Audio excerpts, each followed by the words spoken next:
Hello everyone, bonjour tout le monde. Bienvenue au webinaire Puis-je le sauver? Droit de propriété intellectuelle et variété de légumes. Welcome to today's webinar, Can I Save It? Intellectual Property Rights and Vegetable Varieties. Bienvenue au webinaire. We're going to get started. Nous allons commencer.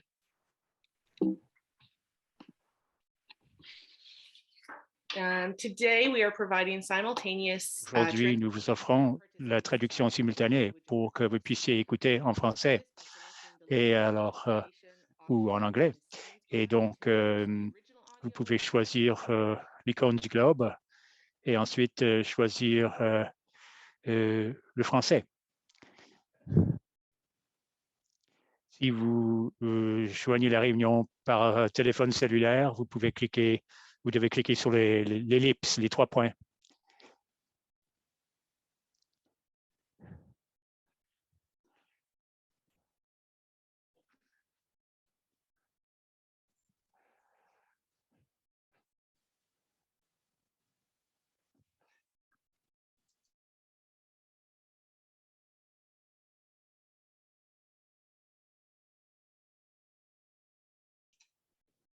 Maintenant, je vais présumer que tout le monde a trouvé le canal français si vous en avez besoin.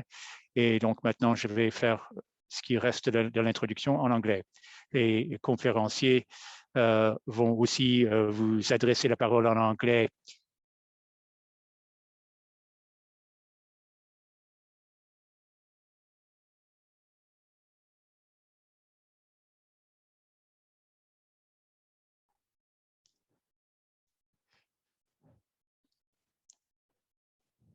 Nous sommes ici sur une plateforme virtuelle et il faut donc reconnaître la terre sur laquelle on est situé.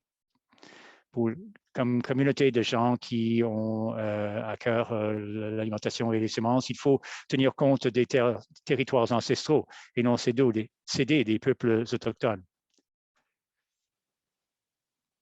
Donc, nous vivons ici sur ces territoires ancestraux et non cédés des peuples autochtones qui sont ici chez eux.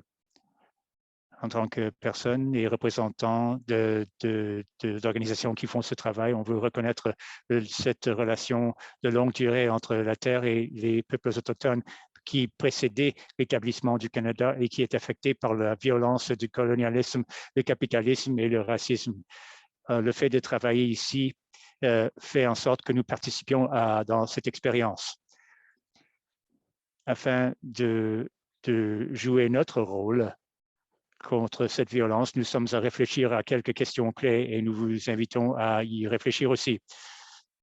Quelles sont nos obligations envers les peuples autochtones comme les premiers peuples de cette terre et les intendants originaux des semences?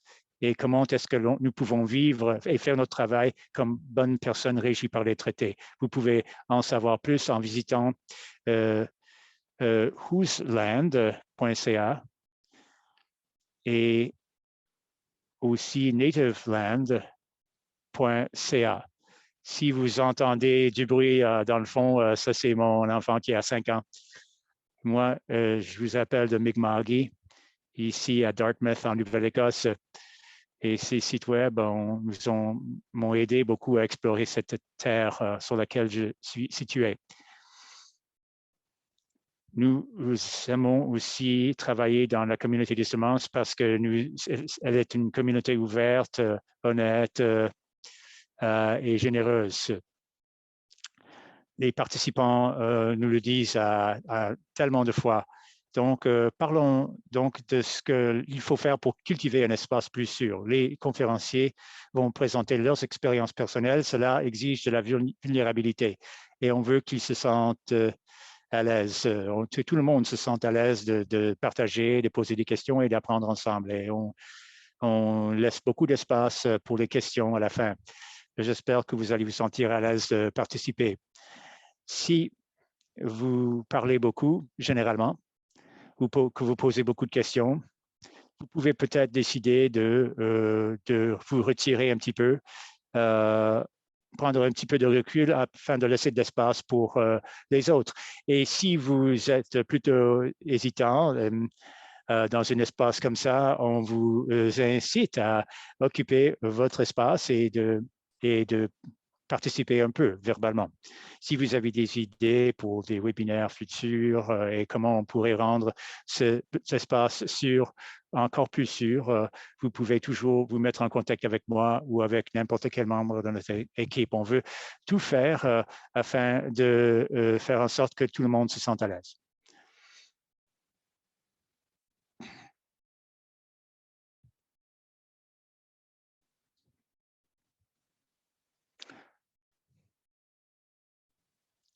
Ce qui se passe, c'est qu'il y a un retard dans le déplacement des diapos.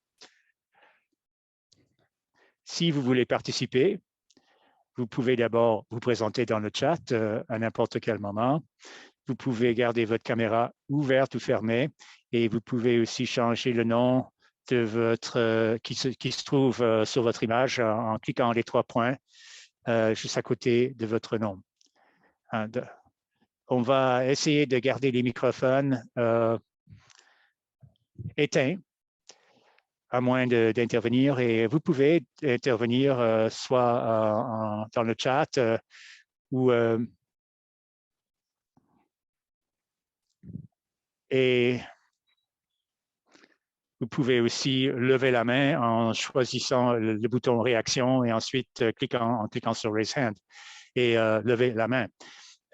Ou bien vous pouvez tout simplement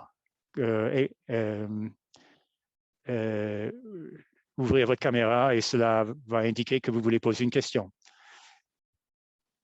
Alors, si vous avez des difficultés techniques, envoyez-moi un chat privé et je vais vous aider si je peux. Et parfois aussi, éteindre les caméras permet de réduire la concurrence pour la bande passante, donc à stabiliser la connexion.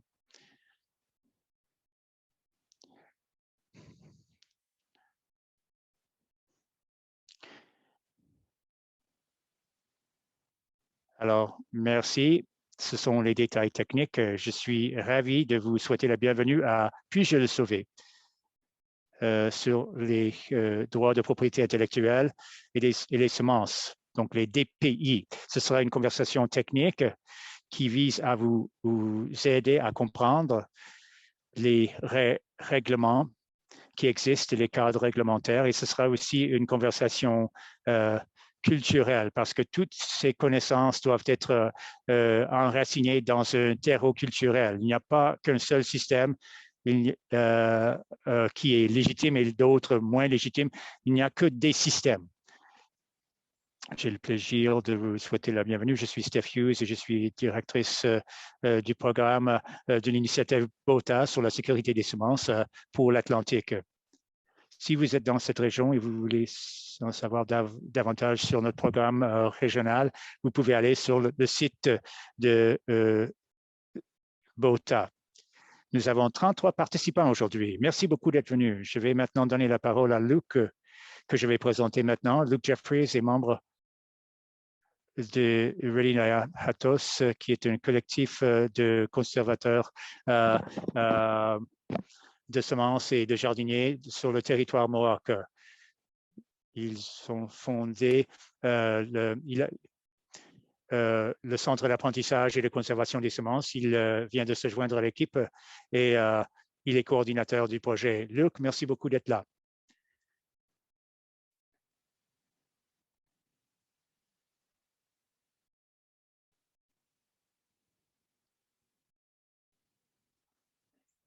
Des paroles qui seront prononcées en Mohawk, en langue Mohawk.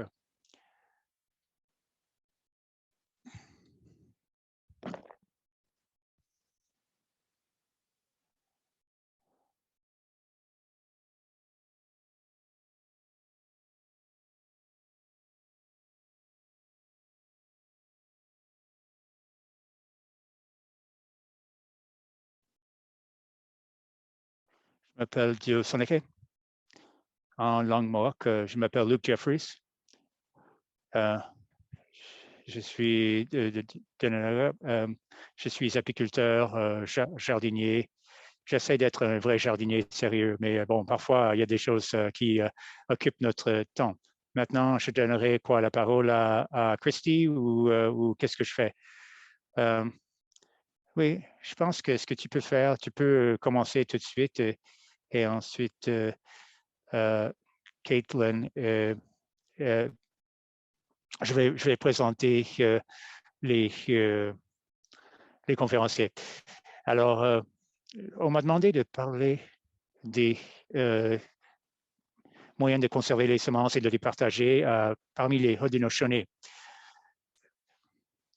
Je vais vous expliquer un peu l'histoire de ma nation, d'où nous venons et comment ça se fait qu'on est là aujourd'hui par le biais de la colonisation, pour que vous compreniez les processus avec lesquels on est aux prises dans nos communautés pour la conservation des semences et la reconstruction de la communauté. Notre relation aux semences commence au début du monde, début de l'univers. Ça commence avec l'être du ciel qui est descendu du ciel et elle a amené des semences avec elle quand elle est tombée dans l'eau. Et ça, c'était le début. Dès le début, dès le moment d'entrer dans le monde, cette personne amène les semences, mais il y a dans différentes versions, elle amène différentes semences. Elle amène les fraises et le tabac. Ça, on le retrouve dans toutes les versions. Ensuite, le maïs, les trois sœurs, les légumineuses viennent et la courge viennent avec elle dans certaines versions ou lors de la mort de sa fille dans d'autres versions. Mais l'important, c'est que l'on porte cette relation dans notre cosmologie depuis le tout début. Toute notre histoire tourne autour du fait que nous avons les semences et que nous puissions les protéger. Alors, nous avons reçu des directives d'origine et elle nous a dit qu'il faut nourrir les semences tout comme les semences nous nourrissent. Donc, c'est une relation réciproque. Et on fait honneur aux semences après la cérémonie de l'érable. Je suis sûr que certains d'entre vous sont en train d'aller prendre le sirop d'érable. Et après ce processus-là, on a une cérémonie où on encourage les semences à faire ce qu'elles ont toujours fait pour nous. On les exhorte, on les encourage et on leur donne nos salutations pour que les semences fassent ce qu'elles devaient faire, qu'elles doivent faire pour nous. Et on doit se rappeler en même temps qu'il faut poursuivre cette relation réciproque par le biais de cette cérémonie. Ça, on va le faire bientôt. Ça se fait normalement en avril. Et une fois cela fait, les semences seront distribuées dans les familles, dans la collectivité. Et ensuite, elles vont aller les semer. Je ne sais pas si vous le savez, mais on a aussi des champs d'ensemencement. Quand on est en train de semer, on va chanter des chansons. Je pense à ma collègue Janice. Elle a décrit de très belle façon. C'est comme si on chante une berceuse. Et puis là, vous déposez le bébé dans le lit et c'est comme si vous chantiez une berceuse. Et ensuite, la terre va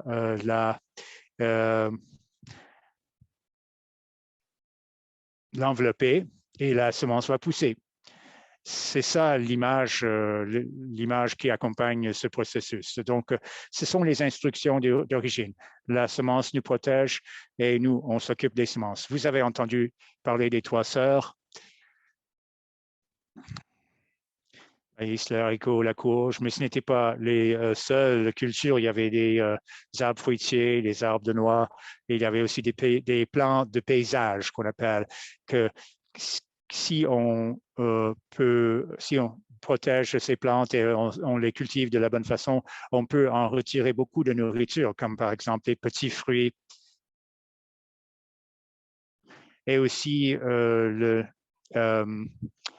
les arachides, le topinambour aussi. Ça, c'est quelque chose qui poussent à l'état sauvage, mais on peut les faire travailler pour nous.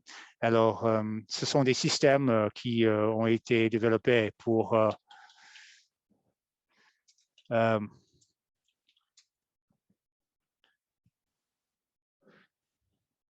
on allait toujours étudier tout le paysage. On allait donc essayer de réinjecter de la vie dans le paysage pour essayer de maintenir le système, pour que le système continue à fonctionner pour nous. Mais on ne veut pas non plus imposer un fardeau trop élevé sur le système non plus. Donc, cette plante, c'est l'apios d'Amérique, pas l'arachide. Donc, vous voyez souvent une référence historique où il y avait tellement de nourriture que l'on produisait que l'on pouvait donc se nourrir pendant la Révolution américaine. Une femme, un village des Oneida a nourri toute l'armée américaine à Valley Forge parce qu'ils étaient des alliés. Mais cela n'a pas nui l'approvisionnement en alimentation des Nations Unies autochtones. Ça vous donne une idée de combien de nourriture il y avait afin de pouvoir passer à travers cette période. La conservation des semences, c'est une pratique. C'était les familles qui le faisaient. Chaque famille avait ses semences. Tout le monde produisait et tout le monde le faisait. Donc, chacun avait ses semences et on échangeait avec les voisins du village, les voisins dans le village voisin. Et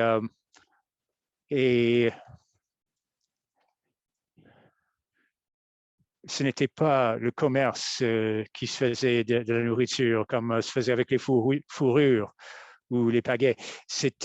On les traitait comme des êtres vivants. On échangeait les semences pour d'autres semences ou de la nourriture ou pour le travail en nature.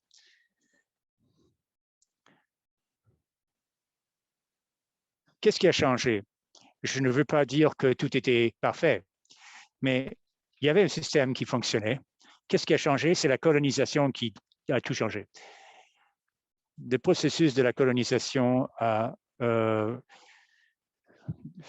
fait briser les villages et les familles. C'est ça qui a détruit tout le système de vie des Autochtones aux États-Unis, au Canada et un peu partout. Et le mouvement vers les maisons unifamiliales a aussi été un facteur. Tout s'est décentralisé de plus en plus. Et il y a plusieurs raisons à cela. Bon, la maladie, il y a moins de maladies quand on vit dans une maison unifamiliale. C'est pour ça qu'on a été en confinement pendant 2 ans.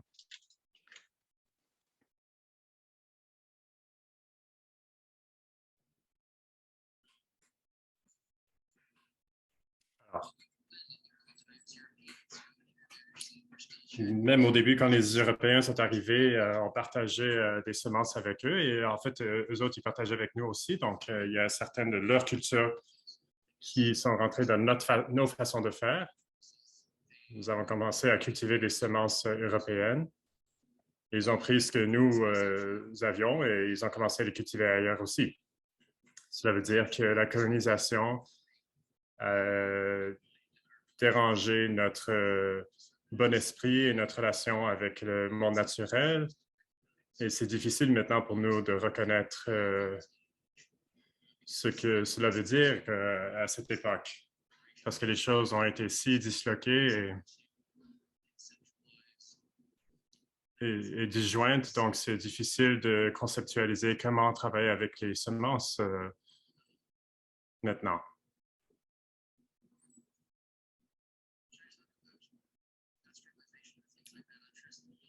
Je peux parler d'industrialisation, mais je suis sûr que vous connaissez cela et comment l'impact que ça a eu sur l'agriculture, essentiellement avec la révolution industrielle. tout le processus a divisé les gens et ils n'avaient plus cette réunion avec leur terre. Ils sont devenus des travailleurs salariés.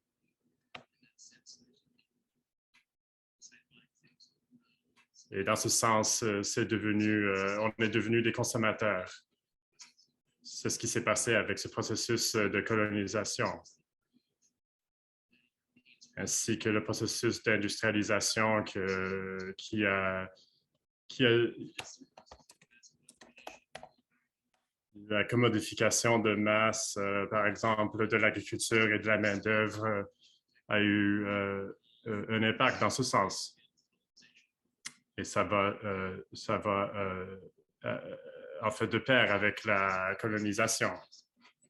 Ça leur a enlevé la puissance des gens. On peut pas être une communauté indépendante et puissante si on nous enlève notre terre. L'agriculture régénératrice est partie de cela, donc reconnecter avec la terre. Dans les années récentes, les Autochtones, les peuples des Premières Nations, y compris les Haudenosaunee, ont revendiqué plein de choses, y compris leur droit de parler leur langue, etc.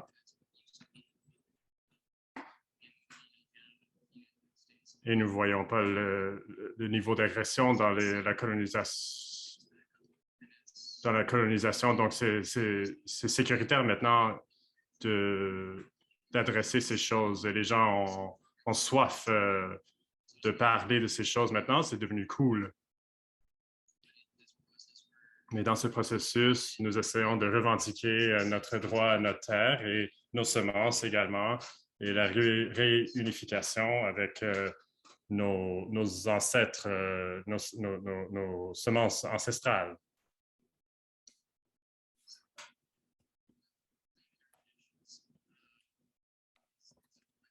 En réclamant ces connexions, en revendiquant en récupérant ces connexions. Donc, j'arrime tout cela avec ce dont on va discuter aujourd'hui.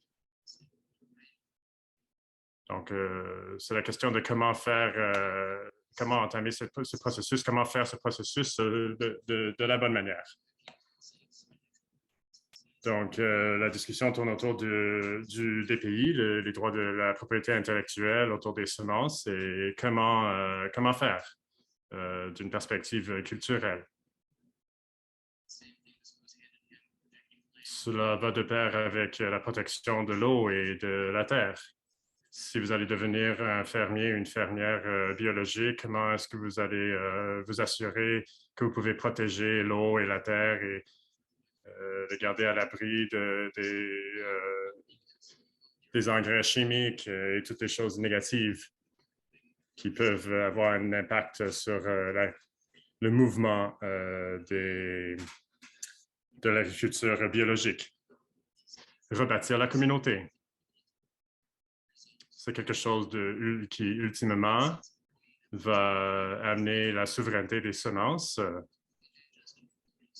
Ce ne s'applique pas seulement aux communautés autochtones, c'est toutes les communautés, parce que les communs ne sont pas présents pendant l'hiver quand vous avez besoin de vos voisins.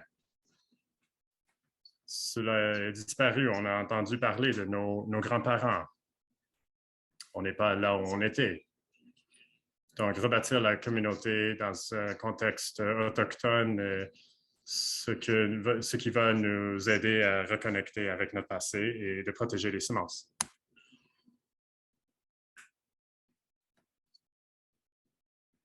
Qu'est-ce que j'ai d'autre à vous raconter?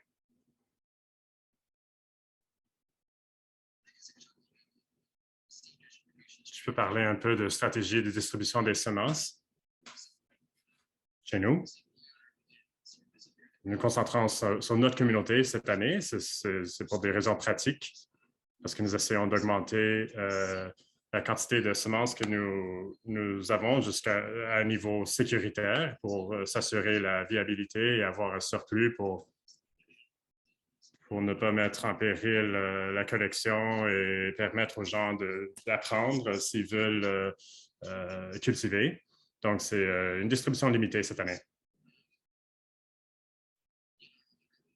Dans notre contexte moderne, cela amène des questions de comment protéger nos propres semences et à quoi ça ressemble quand nous n'avons pas le pouvoir, mis à part le choix personnel et les gens avec lesquels on peut parler, sur ce que les gens font avec les semences une fois qu'ils les reçoivent.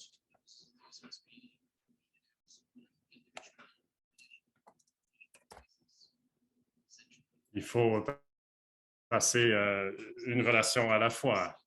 Si on peut avoir une relation de confiance, on peut vous donner des semences. Peut-être pour des échanges, pour faire des échanges, et ça dépend donc de chaque individu. Et donc, on pose la question de la qualité.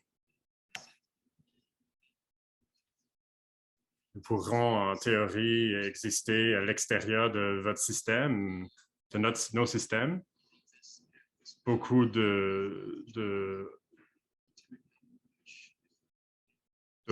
des Autochtones dans notre communauté croient en ça. Et nous avons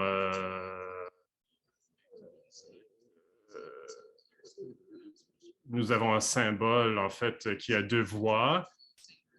Et donc, ça symbolise deux rivières qui coulent dans le même sens.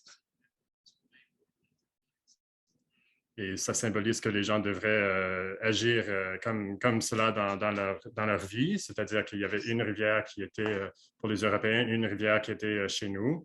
Et voilà, d'avoir une harmonie entre ces deux choses.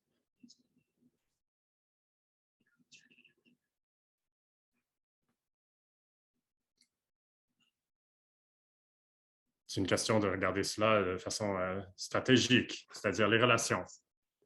Je pense que c'est la seule chose que j'ai à dire là-dessus.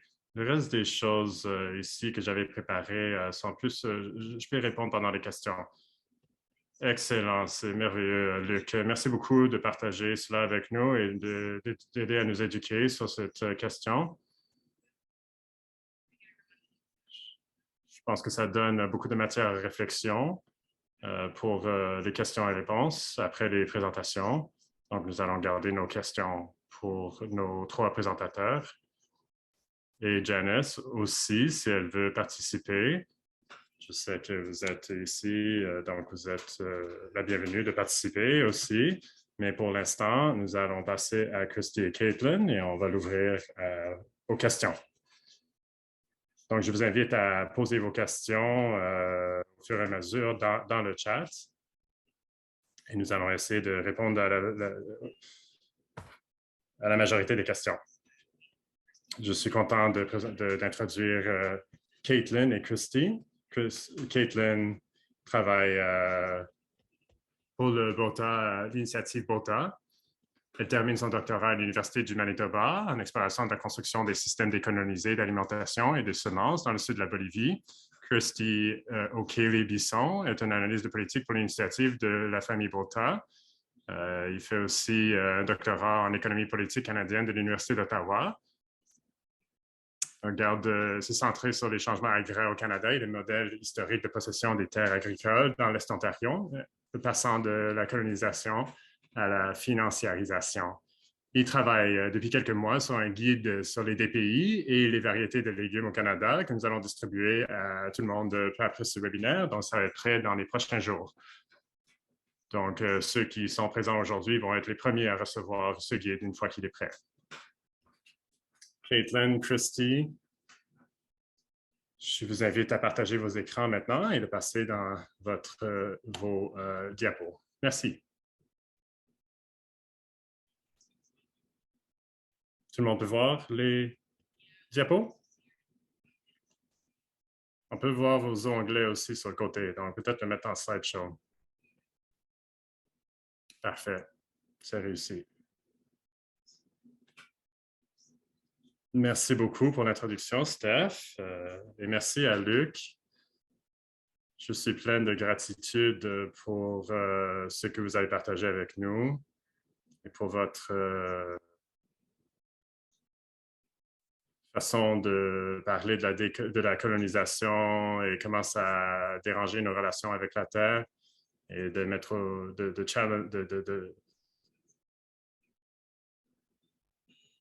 de mettre en question les impacts de cela. Et donc, c'était très courageux comme introduction pour entamer cette discussion très importante. Donc, merci beaucoup pour votre présentation.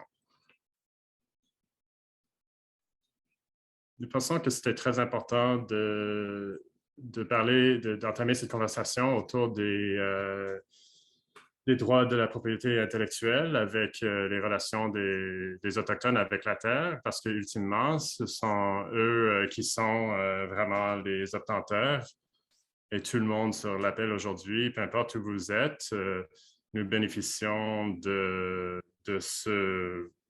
ces intendants qui ont sauvé, qui ont conservé ces semences pour nous. Et donc, toutes les protections des obtentions végétales sont faites avec les communs des semences. Et c'est assez récent que ça s'est fait, qu'on a dû s'intéresser, en fait, et de faire attention aux droits de la propriété intellectuelle et de la protection des obtentions végétales. Donc, si je peux juste passer, en fait, à l'ordre du jour, l'une des questions les plus fréquentes que nous recevons, c'est s'ils peuvent sauver une variété en particulier. Et c'est compréhensible parce que c'est difficile à naviguer et il y a beaucoup de changements en perpétuité. Donc, avec ce guide et cette présentation est une introduction, en fait, à ce guide. Et ça va vous donner une idée c'est un petit guide, en fait, qu'on va présenter aujourd'hui. Donc, ça va vous donner une idée des choses auxquelles vous devez réfléchir. Donc, ça apporte autour de la protection des obtentions végétales, des brevets de biotechnologie végétale, les contrats de semences, les variétés du domaine public et les engagements de l'Open Seed Source Initiative. Donc, on va regarder aussi des alternatives à ces systèmes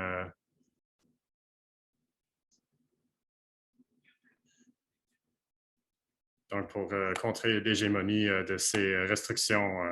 Nous allons passer rapidement dans toutes ces sections et je vais mettre l'accent sur les points à retenir pour que vous vous sentiez à l'aise dans vos jardins et dans vos fermes. Et on va prendre des questions pour faire les connexions. Et nous trois, on va être là pour répondre aux questions après.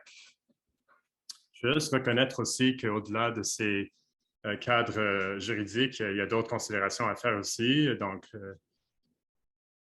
l'appropriation, le partage des bénéfices, l'histoire qu'on a avec nos semences. Et cela nous amène à penser, à réfléchir à différentes choses. Donc, on espère que ce petit guide va nous aider à réfléchir à toutes ces choses et à entamer des conversations aussi. On ne veut pas être limité par les cadres juridiques qui sont autour de nous, mais on ne veut pas les sous-estimer non plus. Avec cela, nous espérons que vous allez pouvoir apprendre aujourd'hui dans ce webinaire, partir avec une compréhension des différents systèmes qui existent au Canada, comment savoir si une plante, des semences a quelque chose sont assujettis à des DPI et comment éviter le risque de litige en matière de DPI et des solutions de rechange de protection des DPI aussi. Christy, je pense que vous avez quelque chose à dire là-dessus. Merci, Caitlin et Luc. Nous croyons que des présentations comme celle d'aujourd'hui sont importantes pour les conservateurs de semences pour aider des intendants et pour on veut donner aussi de la reconnaissance à l'Organic Seed Alliance aux États-Unis. Ils ont préparé un guide similaire à celui que nous allons présenter aujourd'hui. Donc, ce guide était vraiment inspiré de leur guide aux États-Unis. Mais oui, merci de faire ce point. On va mettre le lien dans le chat pour le contexte aux États-Unis sur les droits de propriété intellectuelle autour des semences. Comme Steph a mentionné, l'information que vous voyez aujourd'hui va être disponible dans le guide qui arrivera bientôt, qui sera prêt bientôt. Ça porte sur la protection des obtentions végétales. Et on espère que ce sera disponible dans les prochaines semaines. Et il y aura une version en français aussi. Dans le guide, nous avons fait un résumé de toute l'information que vous allez voir aujourd'hui.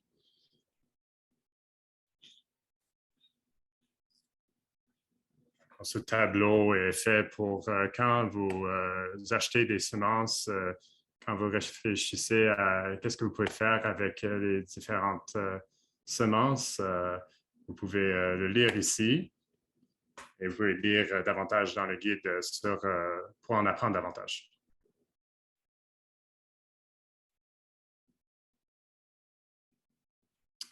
Le voici en français.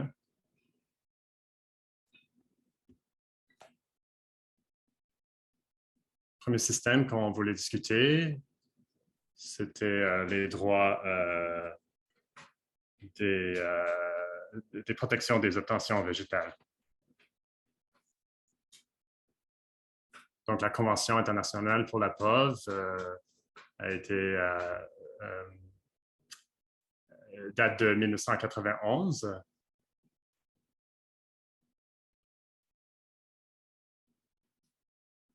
Donc, UPOV est une organisation privée gouvernementale qui donne un cadre juridique pour la protection des obtentions végétales.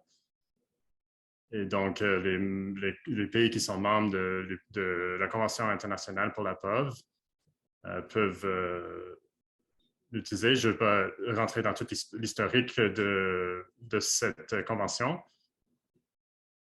mais la législation au Canada autour des obtentions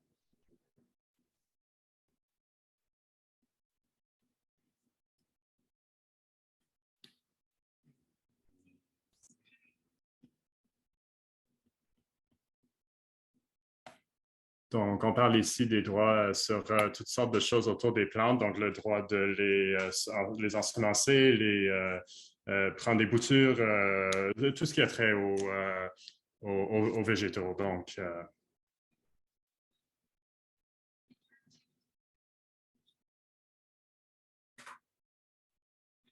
afin d'obtenir la protection des obtentions végétales, le planteur doit démontrer que la variété est nouvelle, est stable, distincte et uniforme. Ça pourrait donc comprendre des journaux, des revues commerciales et c'est ce dont il faut tenir compte pour voir si les variétés sont protégées en vertu des POV.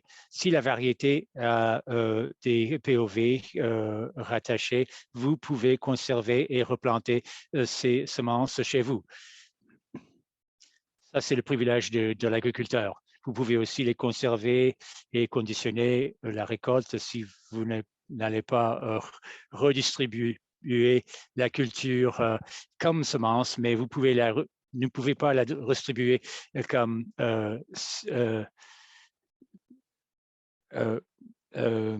ne pouvez pas distribuer les semences comme semences. C'est là où on entre dans la nature problématique de ces cadres. Vous pouvez aussi utiliser les variétés protégées aux fins de la recherche et pour l'obtention de nouvelles variétés tant que vous n'utilisez pas la variété pour la production commerciale. C'est donc les POV.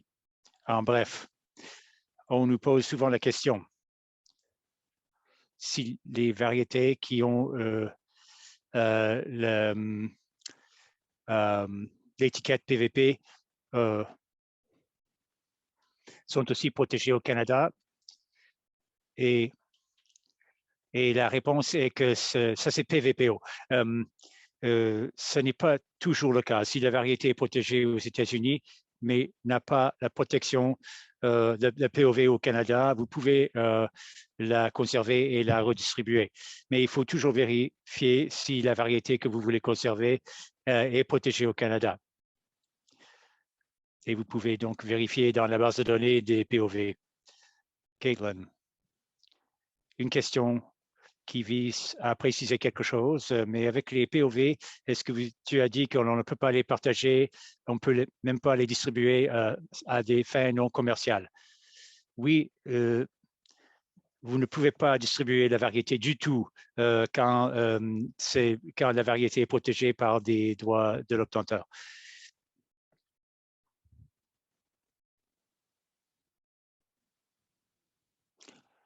Christy allait mettre un commentaire là-dessus. Merci, Caitlin. Donc, nous avons préparé ce tableau pour vous donner une idée de la plupart, où se situe la plupart des revendications ou d'applications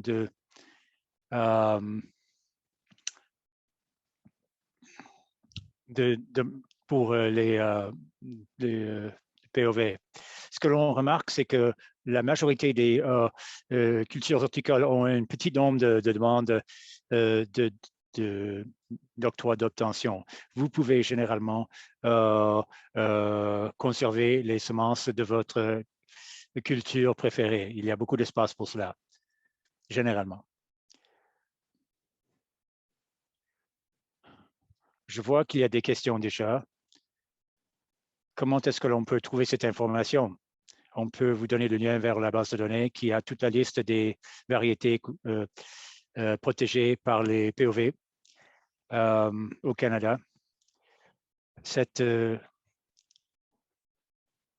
tableau représente la liste que Christy a dressée, qui est des variétés de légumes qui sont protégées au Canada par les POV. Et donc, on va vous donner accès à cela quand on aura distribué le guide.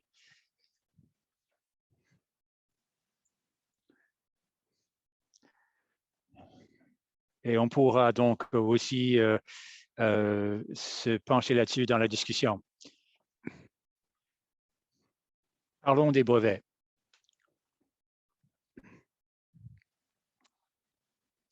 Je ne vais pas passer beaucoup de temps là-dessus parce que les brevets ne seront pas très pertinents pour la plupart des producteurs qui participent à l'appel. Mais c'est surtout pour vous rassurer que je vais vous présenter quelques informations sur les brevets.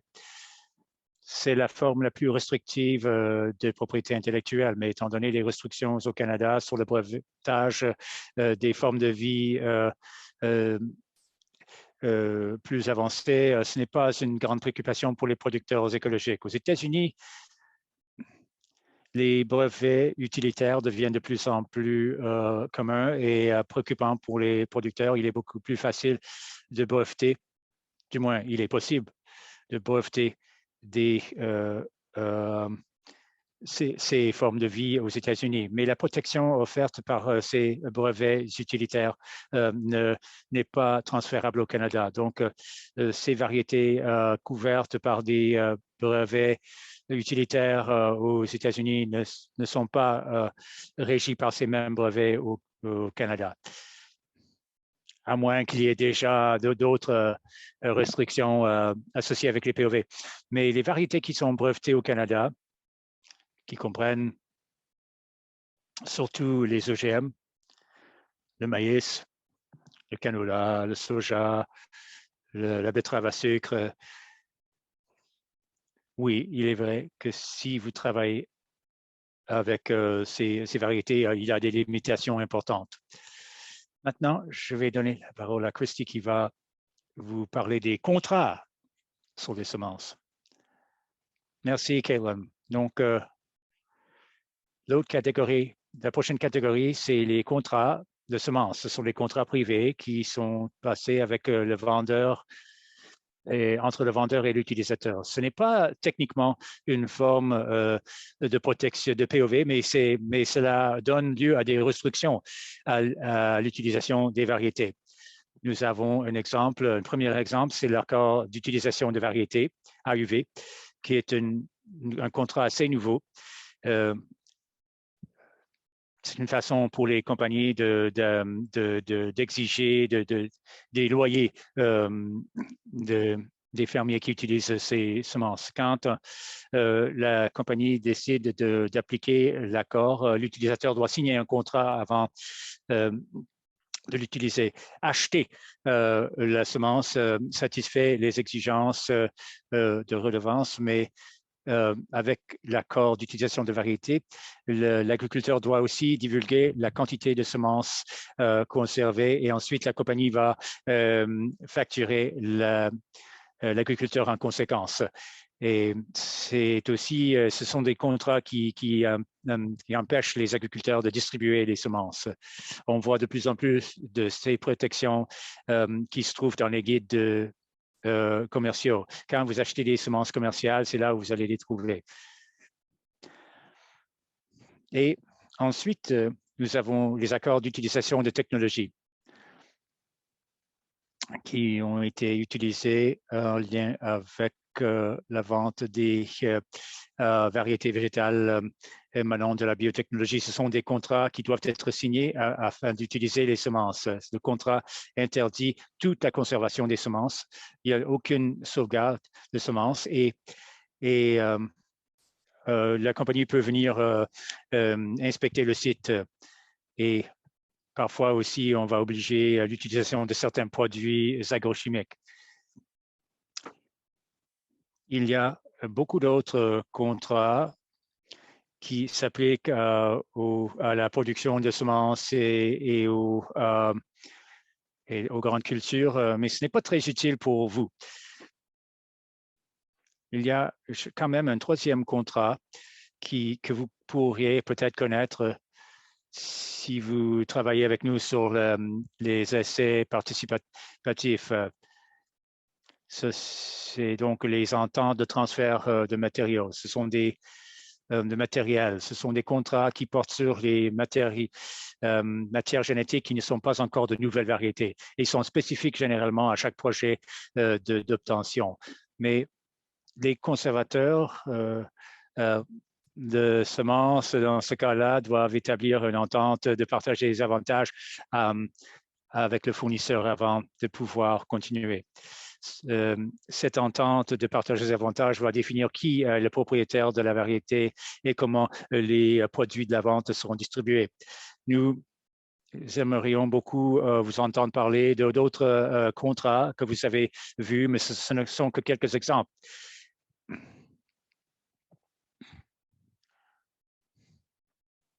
Ensuite, nous allons couvrir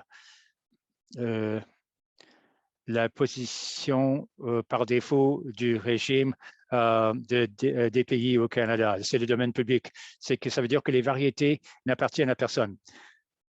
Presque toutes les variétés végétales avec lesquelles on travaille sont dans le domaine public.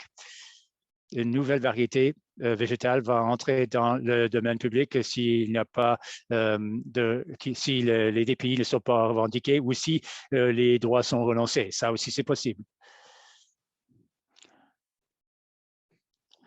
Et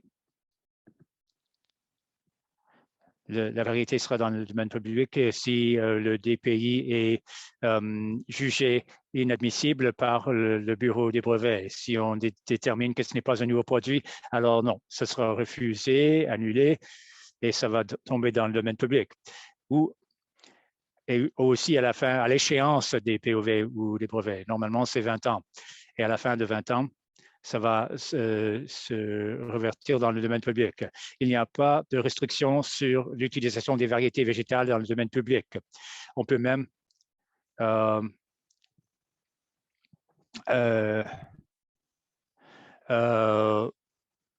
ces variétés peuvent même faire l'objet de biopiraterie.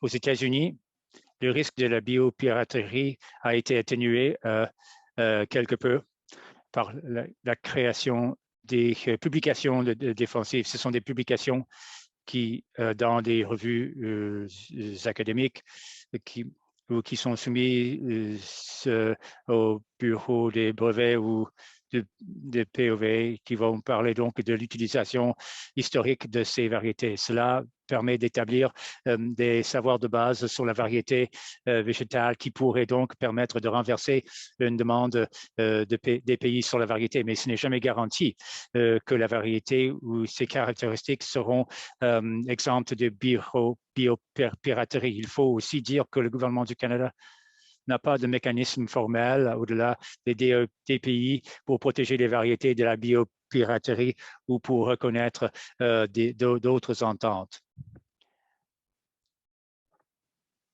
Par contre, il y a des alternatives qui sont limitées, mais quand même. Le dernier mécanisme dont on va parler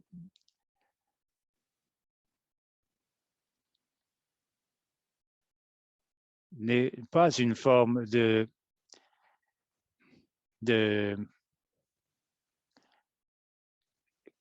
mais c'est un commun de semences gouverné par la communauté. C'est l'initiative ASI qui a créé un système d'engagement selon lequel on peut sauver, cultiver et replanter et que l'on n'acceptera pas des restrictions. On pourra donc faire tout ce que vous voulez avec les semences. Comme vous voyez, on peut partager, échanger, vendre, faire des essais, sélectionner ou adapter, mais on ne peut pas revendiquer des DPI par rapport à ces variétés. Cet engagement est mentionné sur le paquet de semences et ensuite la variété sera listée dans la base de données. Mais ce n'est pas une entente contraignante où on peut poursuivre quelqu'un pour avoir violer la promesse d'engagement. Cela établit une série de normes qui sont adoptées par la communauté d'usagers et ensuite et cela permet de justifier que la variété n'est pas admissible pour la protection des pays. Donc, il n'y a pas de protection béton contre la biopiraterie et la monopolisation. Les alternatives aux protections formelles ont des problèmes spécifiques comme un manque de protection concrète et aussi la reconnaissance des méthodes coloniales de protéger les semences, mais cela permet quand même ces engagements aussi de nous permettre d'organiser le système autrement, de créer des courants parallèles et pour essayer de contrecarrer la biopiraterie et la monopolisation. Et cela termine ce que nous avions à vous dire sur la sauvegarde des semences au Canada. On aimerait bien savoir ce que l'on peut faire pour rendre cette présentation encore plus utile pour vous. Ça fera un plaisir de répondre à vos questions. Merci, Christy, Caitlin. Merci de cette présentation. Vous avez couvert beaucoup de matière en peu de temps et je pense que tout le monde a hâte de lire ce guide afin de pouvoir l'utiliser. Il y a beaucoup de commentaires dans le chat déjà. Continuez à le faire. Maintenant, on va ouvrir la période de questions. Peut-être qu'il y a des questions techniques ou de clarification. Vous parlez donc des brevets. Et donc, on pose la question suivante. Becca, par exemple, les laitues rouges qui sont brevetées aux États-Unis, est-ce qu'on peut conserver des semences de ces variétés de laitue là-bas? Est-ce qu'il est vrai que ces brevets ne s'appliquent pas au Canada? Les brevets aux États-Unis ne sont pas nécessairement transférables au Canada. Il est possible que les compagnies des semenciers qui ont demandé des brevets aux États-Unis ont aussi demandé une protection PVPO au Canada, mais ça, il faut vérifier dans la base de données. Mais encore là, ces variétés seraient ceci avec tous les droits et les responsabilités relativement aux privilèges des agriculteurs. Mais les brevets aux États-Unis ne sont pas applicables au Canada. Quand vous vérifiez le statut de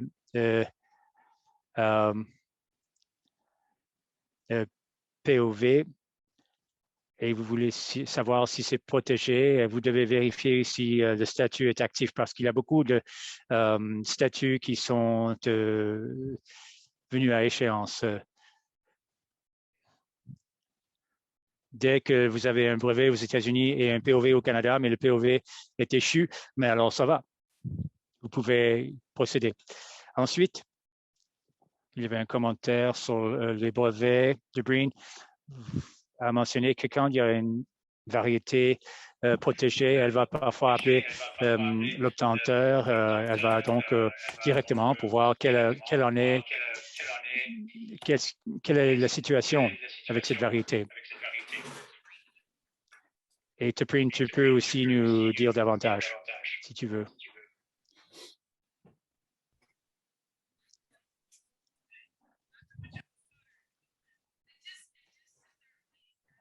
C'est que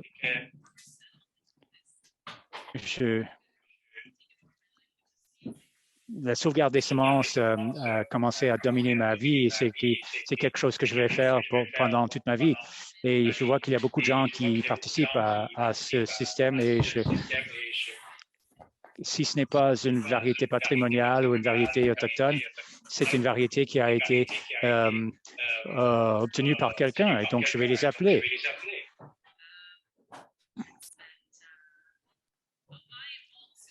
Parfois, Code of Tears que j'ai acheté chez Fedco,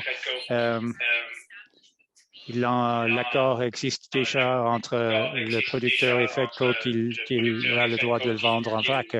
Mais je ne savais pas si cette entente me permettait à moi de revendre ces semences à petits paquets. Et moi, je produis une variété patrimoniale, donc il n'y a personne à demander sauf la plante. Donc, je les ai appelés et je leur ai dit, est-ce que vous voudriez que je vous donne un pourcentage? Normalement, je suis tellement petite et je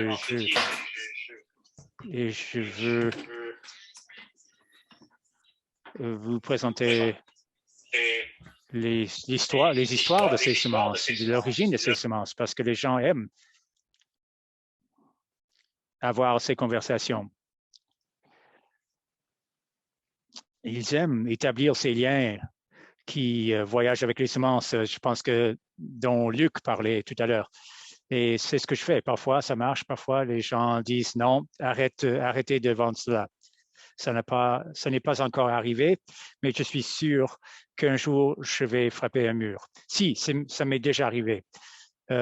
J'ai pris la décision d'arrêter de vendre quelque chose, peut-être pas arrêter de le produire, mais donc c'est une bonne façon de faire votre propre travail de réconciliation.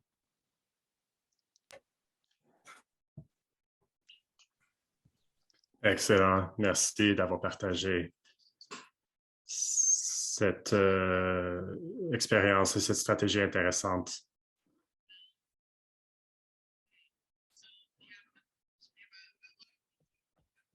Donc, de là, on a des commentaires de Luc qui est dans le chat. Donc, la question à l'avance, c'est apprendre davantage sur la sauvegarde des semences en tant qu'action de résistance et comment les semences peuvent être protégées ou utilisées par les communautés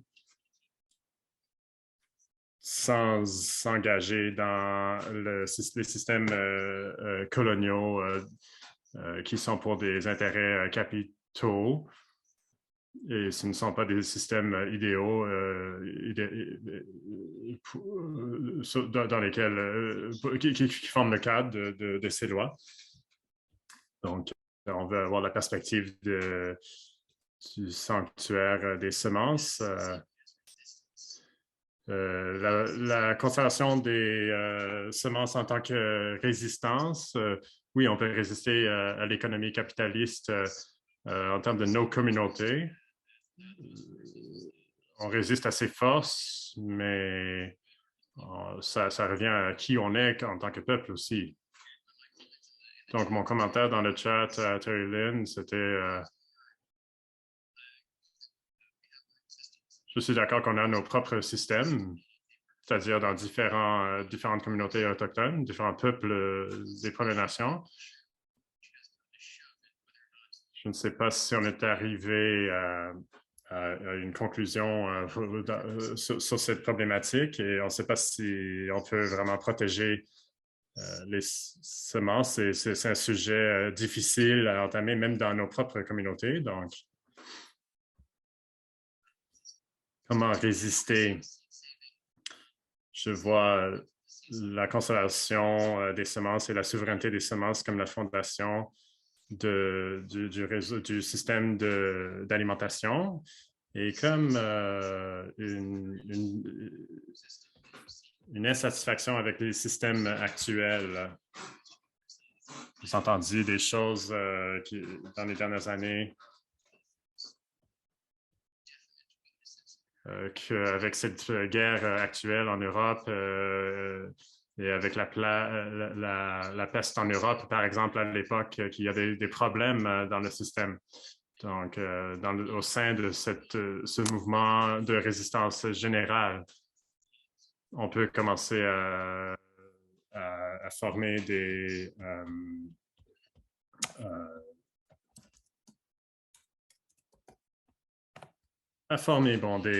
syndicats.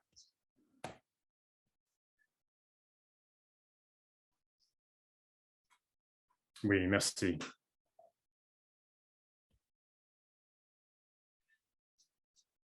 Je vais revenir au chat pour voir s'il y a...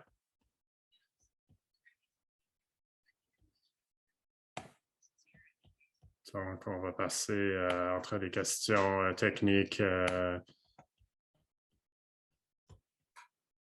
Donc, il y en a un sur la base de données de POV. Est-ce qu'il y a des étiquettes sur les sachets au Canada? Souvent, il y a des contrats, il y a des brevets qui sont inclus dans inclus et parfois ça peut être à moindre degré.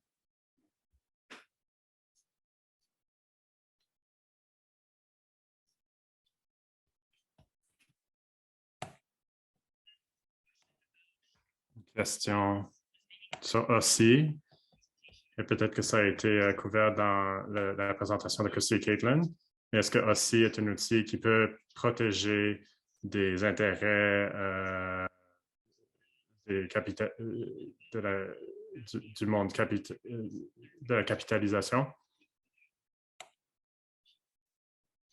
Est-ce qu'il y a des limites en termes de où on peut aller, jusqu'où on peut aller avec le DPI, les cadres de DPI avec ces lois?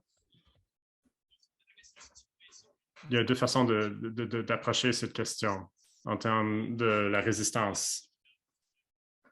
L'agriculture capitaliste, dans ce qui est maintenant connu comme le pays qui est connu comme le Canada, est protégé par les États en termes des établissements, des institutions qui ont été créées par ces États-nations qui sont là pour protéger les fermiers conventionnels, c'est-à-dire les chaînes d'approvisionnement, etc. Donc, il y a des protections de l'État qui existent, mais il n'y en a pas de protection. Et donc, aussi, ne se prononce pas sur cette question, mais il y a aussi le pouvoir de base, des mouvements de base, des gens qui organisent à l'extérieur de l'État.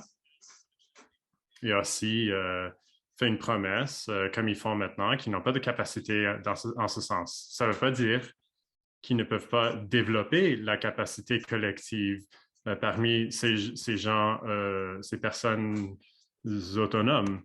On peut quand même fonctionner à l'extérieur de ces mécanismes de l'État. Merci, Costé. Luc, j'ai une question en réponse à cela. Et peut-être que le public est intéressé aussi. Et quelles sont les conséquences donc de briser ces lois? Qu'est-ce qu'ils peuvent nous faire? C'est une excellente question.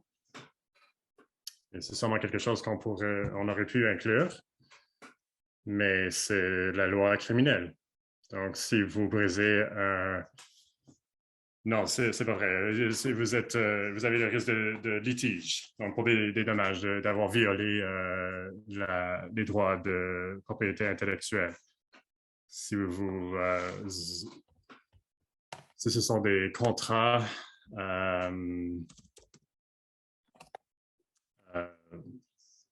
si vous donc s'il y a l'atteinte d'une loi des brevets, vous pouvez être donc ils peuvent lancer un litige. En Italie, ça s'est passé. Des gens qui vendaient des semences. Je ne connais pas tous les détails de ce cas, mais c'est ça que des gens se font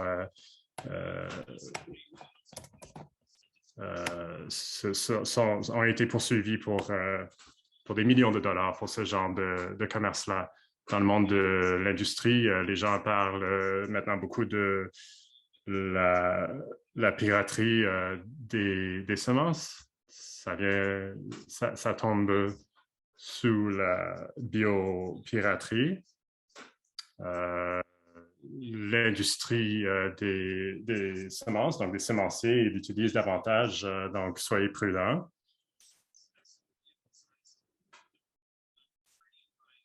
La majorité des variétés qui sont disponibles aux jardiniers de tous les jours ne sont pas protégées par des contrats ou des droits de propriété intellectuelle. Ils sont souvent protégés par exemple, cette promesse de l'OCI et les communs des semences. Donc, il ne faut pas s'inquiéter trop de la plupart des variétés de semences. Donc, il faut juste réfléchir à la provenance de ces lois et ces brevets. Une question de Becca.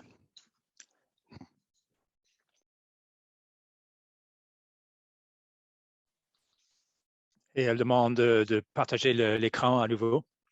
Je vais lire la question de Becca. Un producteur m'a demandé si on pouvait partager la laitue Easy Leaf. Et ce que j'ai compris, c'est que si ce n'est pas dans la base de données, est-ce que ça veut dire qu'on peut les produire aux fins de la vente?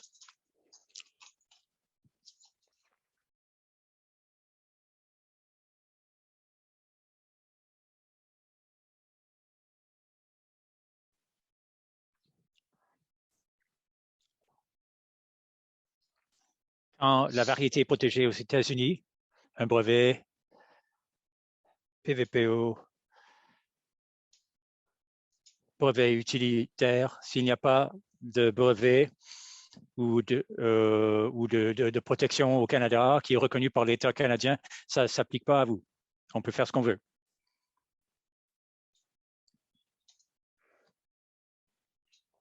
Et puis, pour ce qui est des variétés, dans, par exemple, le catalogue de Johnny's, on voit une marque de commerce. Ça, c'est pas un des pays sur les plantes.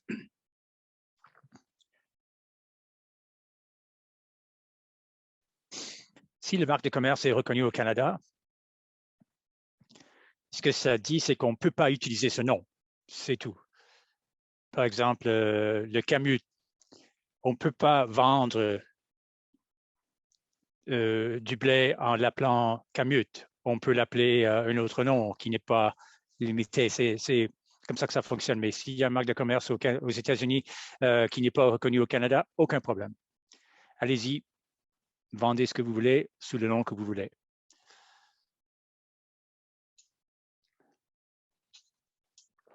Et on peut aussi vous donner ces diapos parce que je pense que toutes ces variétés qui se voient dans le tableau ont des liens et cela vous permettra d'aller voir ce qui se passe avec ces variétés.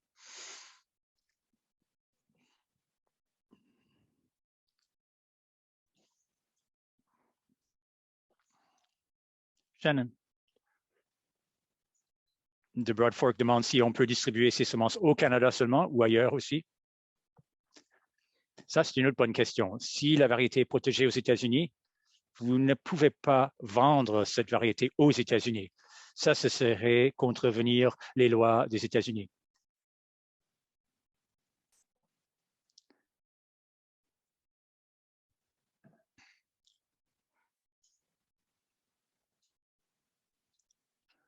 J'ai des commentaires, ou il y avait des commentaires en fait.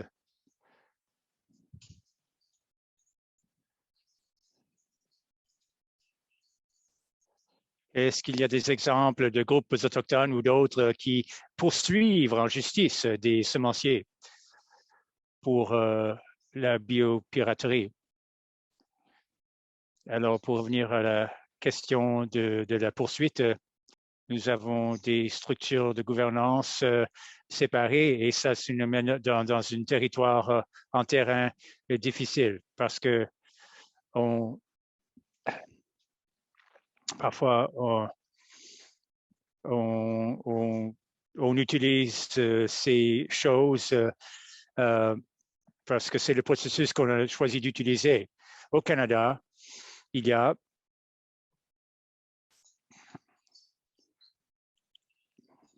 quelques douzaines de campagnes qui parlent des enjeux de droits territoriaux et des droits des ressources.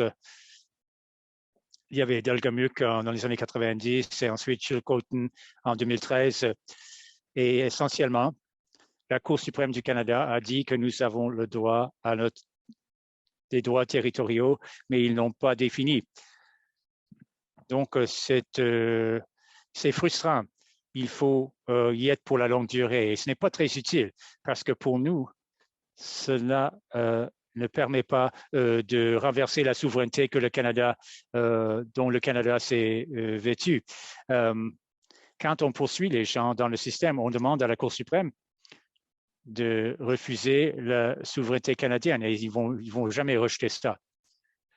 Ils peuvent danser autour de la question et la définir jusqu'à ce que ça devienne des pouvoirs municipaux. Poursuivre un semencier ne serait pas pour nous une option pour les Haudenosaunee. Peut-être que d'autres nations le feraient, mais on espère qu'ils ne le feront pas parce que ça pourrait établir un précédent dans les agissements du Canada envers nous. Ça, c'est un peu notre réponse à cela.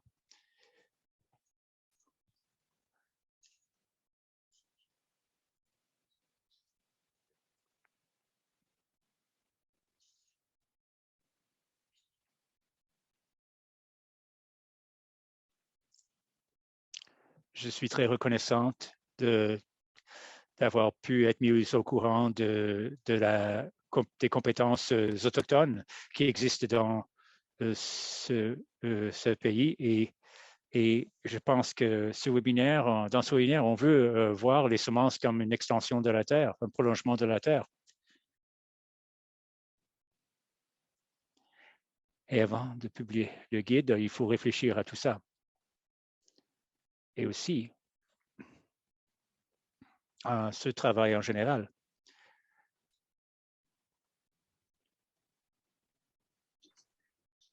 vos contributions ont été remarquables et généreuses et je vais juste vous remercier tous, Luc, les panélistes honoraires, Christy et Caitlin, d'être là et de partager votre savoir-faire dans ces deux sphères très différentes. Nous avons passé le temps alloué. Je ne vais pas faire de sondage ou de passer au diapo pour terminer. Et donc, je veux juste dire merci. Donc, on va garder le contact en tant que communauté et j'espère vraiment garder ce contact. Donc, merci.